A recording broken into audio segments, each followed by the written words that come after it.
Please دوستو video کو like کریں، چینل کو سبسکرائب کر کے بیل آئیکن دبائیں تاکہ آنے والی ویڈیو کا نوٹیفیکیشن آپ تک پہنچ سکے، اور کمنٹ کرنا نہ بھولیں۔ اس نے سب کچھ دیا، جو کچھ اپنے پاس ہے وہ سب اللہ کا دیا ہوا ہے، اپنا کچھ نہیں ہے۔ اگر ہم یہ سوچتے ہیں کہ یہ بازو کی قوت سے ہم نے کمایا ہے، یہ فضول بات ہے۔ اگر مال بازو کی قوت سے ملتا تو پھر ہر انسان مالدار ہوتا۔ محنت کون نہیں کرتا؟ محنت سب کرتے ہیں، لیکن اللہ تبارک و تعالیٰ کا فضل ہے کہ اللہ ہمیں نوازتا ہے، اللہ ہمیں دیتا ہے۔ اس کو ناراض مت کرو، اس کے غضب کو دعوت مت دو۔ کب تک اللہ کو ناراض کریں گے؟ آج ہم سب اسی لیے جمع ہوئے ہیں کہ اللہ تبارک و تعالیٰ کو راضی کریں۔ ہم نے آج سے پہلے جو کچھ کیا ہے اللہ کی بارگاہ میں توبہ کریں، کیونکہ اللہ تبارک و تعالیٰ جب ناراض ہو جاتا ہے تو انسان پہ تنگ دستی ڈالتا ہے، انسان کو بلاؤں میں گرفتار کر دیتا ہے، انسان کو ذلیل و رسوا کر دیتا ہے، انسان کو کسی کام کے قابل نہیں رہنے دیتا۔ اللہ اکبر۔ امام حسن بصری نے اس کو سمجھایا، وہ نہیں مانا، آخرکار پھر بلا میں گرفتار ہوا۔ اب جب وہ بلا میں گرفتار ہوا تو حضرت امام حسن بصری رضی اللہ تعالیٰ کو لوگوں نے کہا، حضرت اب وہ پھر بیمار ہو گیا ہے، اور اتنا بیمار ہوا ہے اب اس کے بچنے کے چانسز ختم ہو گئے، یعنی اب وہ مر جائے گا۔ اللہ کے ولی کتنے خلیق اور با اخلاق تھے، اس نے ٹکا سا جواب دیا، اس نے بے ادبی کی آپ کی شان میں، اس کے باوجود بھی حضرت امام حسن بصری نے فرمایا، چلو ایک مسلمان ہے، اگر اس کی موت کا وقت قریب ہے تو ہمیں اس کے گھر چلنا چاہیے اور اس کو کچھ ہمت اور حوصلے کی بات کرنا چاہیے۔ حضرت امام حسن بصری رضی اللہ تعالیٰ گئے، جب دیکھا تو وہ تڑپ رہا تھا، مچھلی کی طرح تڑپ رہا تھا، وہ بے چین اور بے قرار تھا۔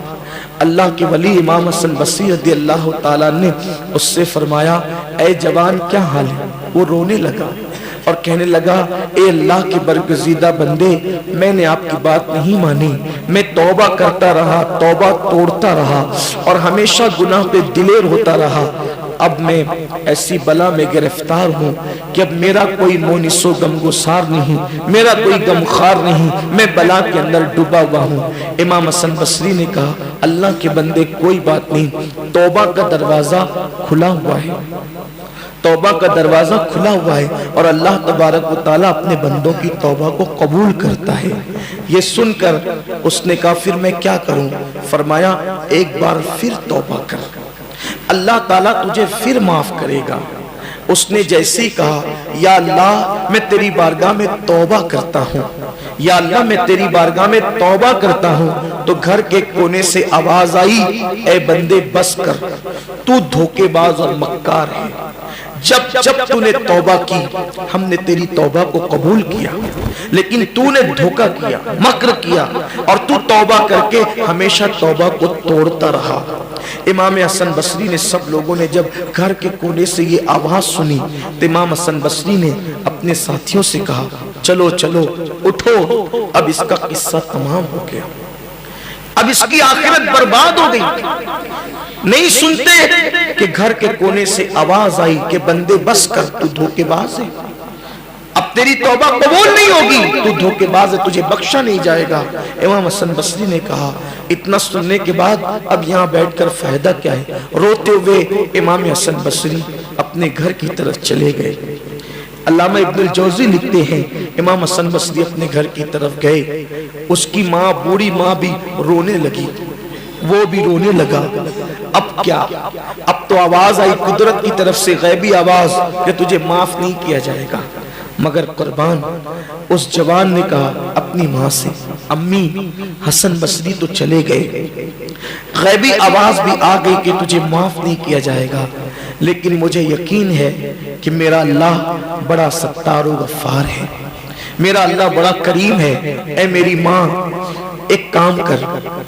تو میری ماں ہے، میں تجھے اللہ کی قسم دے کر کہتا ہوں، میرے گلے میں رسی ڈال، میرے گلے میں رسی ڈال،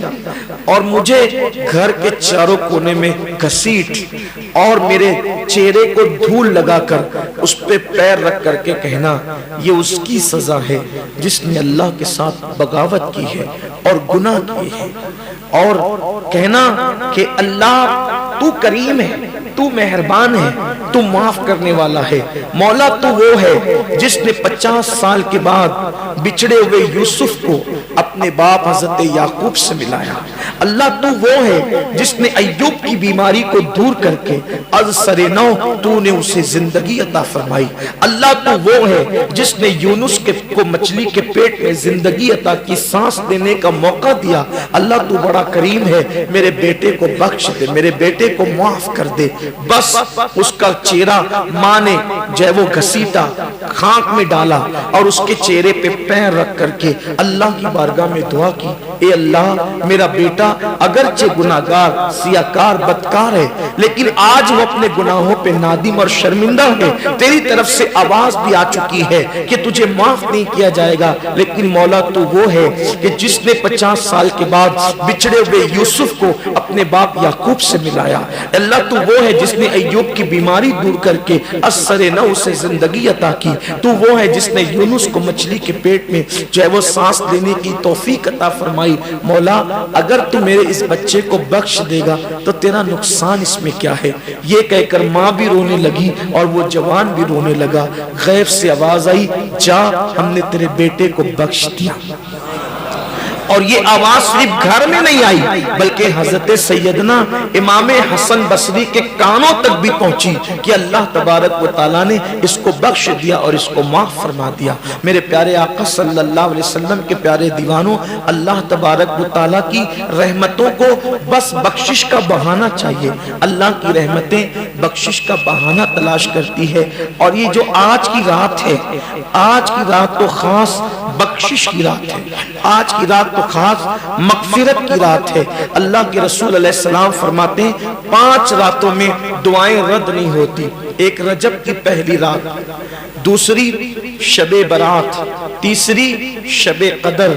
چوتھی عرفہ کی شب، یعنی حاجی جس دن حج کے میدان میں ہونے والے ہوتے ہیں اس سے پہلے عرفہ کی شب، اور 5ویں عید الفطر کی شب۔ یہ 5 راتوں میں اللہ کے رسول نے ضمانت دی ہے کہ جو بھی دعا کی جاتی ہے اللہ تبارک و تعالیٰ قبول فرماتا ہے، اور شب برات کے لیے اللہ کے رسول فرماتے ہیں کہ ہر مسلمان کو، ہر مومن کو بخش دیا جاتا ہے سوائے اس کو جس کے دل میں کسی مسلمان کے لیے کینہ ہو۔ زندگی کا کوئی بھروسہ نہیں ہے، ہم ہر سال جمع ہوتے ہیں، توبہ کرتے ہیں، لیکن میری گزارش یہی ہے کہ ہم کبھی ایسی بھی توبہ کریں کہ اس توبہ کے بعد پھر ہماری زندگی میں گناہ نہ ہو، اس توبہ کے بعد پھر ہماری زندگی میں 5 وقتہ نماز ہو، ایسی توبہ ہو جس توبہ کے بعد پھر چہرے سے داڑیاں نکال کے گٹروں میں نہ پھینکے، ایسی توبہ ہو جس توبہ کے بعد ہم جھوٹ کو ترک کر دیں، ایسی توبہ ہو اس توبہ کے بعد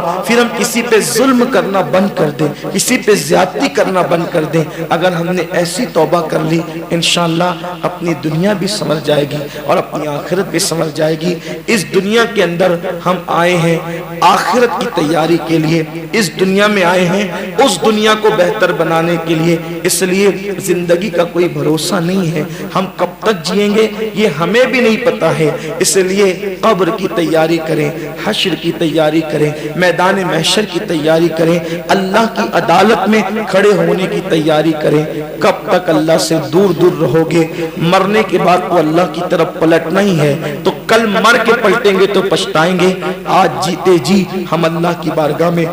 پلٹیں، اللہ رب العزت کو منائیں، اللہ کو راضی کریں۔ ایک بزرگ اکثر قوم سے فرماتے تھے اے لوگو اللہ سے صلح کر لو، اے لوگو اللہ سے صلح کر لو، اے لوگو اللہ سے صلح کر لو، اور جب قبرستان جاتے تھے تو قبر والوں کے متعلق کہتے تھے اے اللہ ان سے صلح کر لے، اے اللہ ان سے صلح کر لے۔ کسی نے کہا حضرت آپ کی بولی بدل کیوں جاتی ہے؟ بزرگ فرماتے ہیں جب تک انسان زندہ ہوتا ہے اللہ اس کو معاف کرنے کے لیے تیار ہوتا ہے، مگر بندہ اللہ سے معافی نہیں مانگتا، اور جب وہ مر کر عذاب میں گرفتار ہو جاتا ہے اب وہ معافی مانگتا ہے، لیکن اللہ اس کے لیے توبہ کا دروازہ بند کر دیتا ہے. موت کی آخری ہچکی توبہ کا دروازہ بند کر دیتی ہے. اس سے پہلے کہ موت کی آخری ہچکی آئے اور ہم پہ توبہ کا دروازہ بند ہو جائے، ہم اللہ کی بارگاہ میں توبہ کر لیں. اور جوانی کی توبہ اللہ کو بہت پسند ہے. حدیث پاک میں آتا ہے جب کوئی جوان توبہ کرتا ہے